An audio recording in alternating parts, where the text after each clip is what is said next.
is a hyoid bone. These are your greater horns and your lesser, I'm sorry, these are your greater horns and your lesser horns.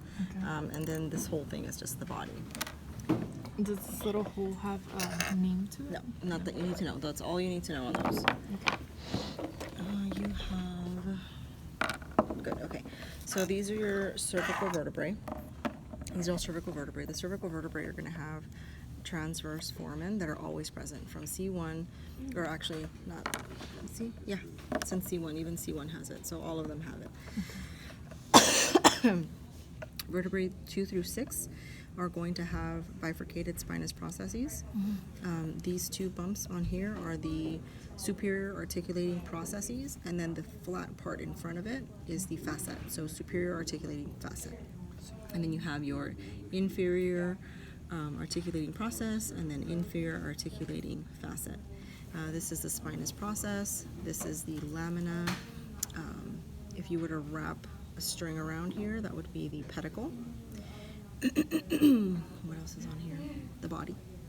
Okay. The body is Just this on all of them. Yeah, this is always body. okay. So this is from the cervical region. We have our thoracic, Jesus Christ, transverse foramen. Okay, here, no more transverse foramen. This is a thoracic vertebrae, also looks like a giraffe. Don't write that on your exam. This is a spinous process. It is pointing inferiorly. You have your transverse processes. On the transverse processes, you're going to have your transverse costal facet. You have your superior articulating processes and then facets on the front. You have your pedicle. You have your lamina. On the body, you're going to have the inferior and superior costal facets. And this is the body. Intervertebral foramen. I didn't mention that on this one. This is the, I'm sorry, not intervertebral. This is the vertebral foramen. Vertebral foramen. I think she had you guys cross off intervertebral foramen, right?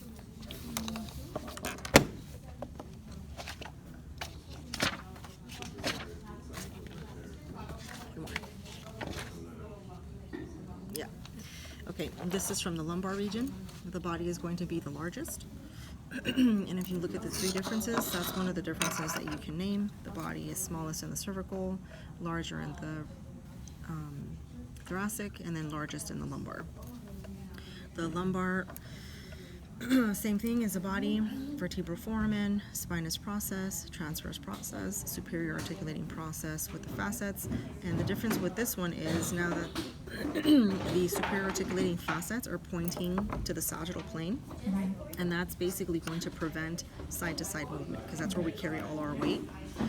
It all travels down and it goes onto our sacrum and then distributes it onto the coxal bones. So that's why this is the heaviest, and it doesn't allow side-to-side movement. Otherwise, you can really hurt yourself because it carries a lot of weight.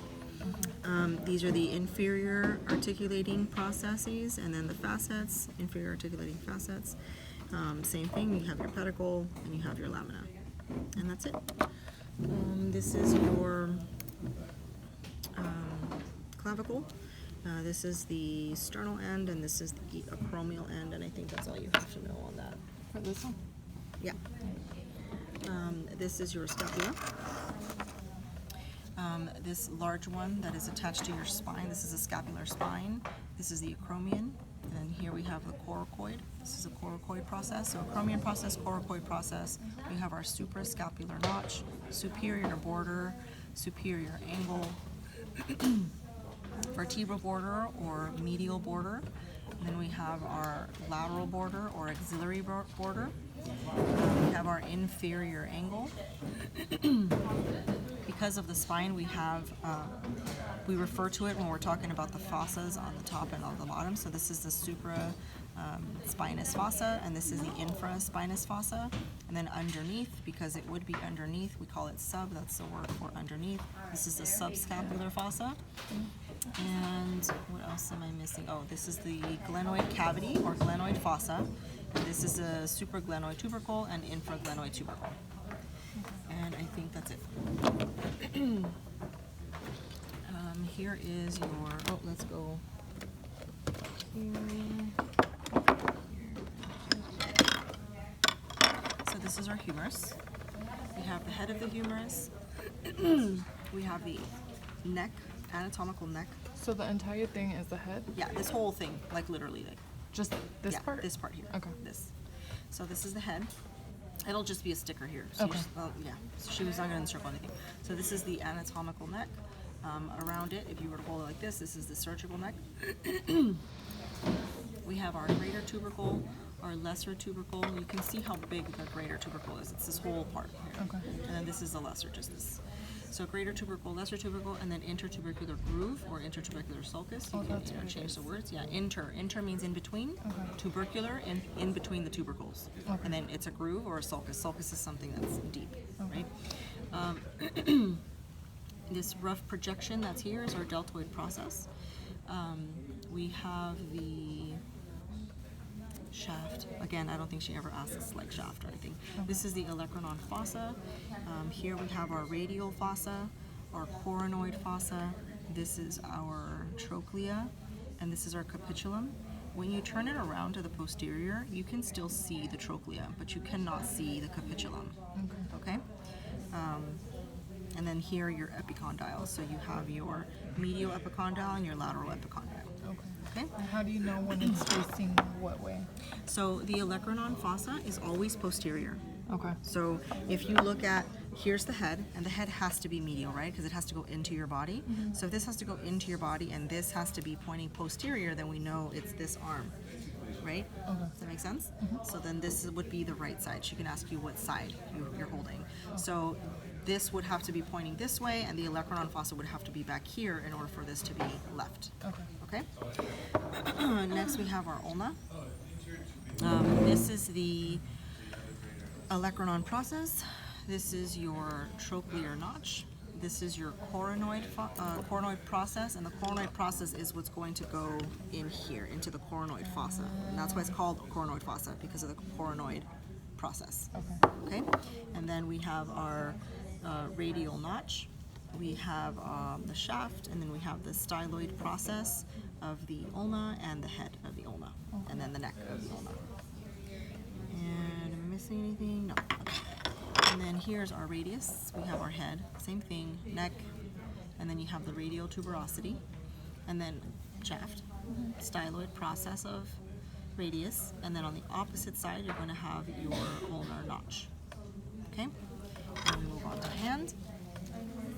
We have our right hand. Important to notice that the hook, can you see the hook in the video? The hook is always anterior.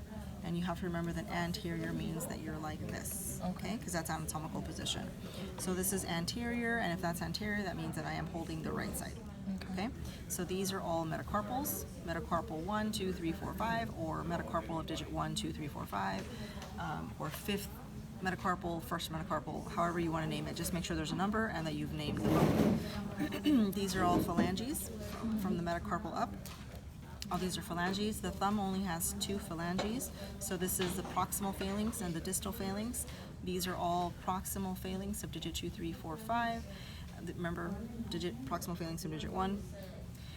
You have the middle phalanx of digit 1 or 2, 3, 4, 5, and then distal phalanx of digit 2, 3, 4, 5. And then down here you have your small bones. I always find it easier to turn it around just because they're a little more clear. So you're going to find your thumb. You have only, remember, you only have 2 phalanx or phalanges, so it's easy to find the thumb. After the metacarpal, you skip the first one and you move on to the large one.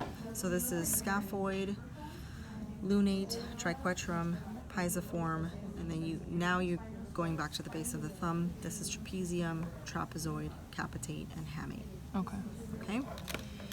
And lastly, we have the sternum. Let's get rid of these stickers. You have your jugular notch, your clavicular notch. Remember, your jugular notch, you only have 1. Clavicular, you're going to have 2 because you have 2 clavicles. So clavicular notches. And then you're going to have, did you ask you guys to know the sternal angle?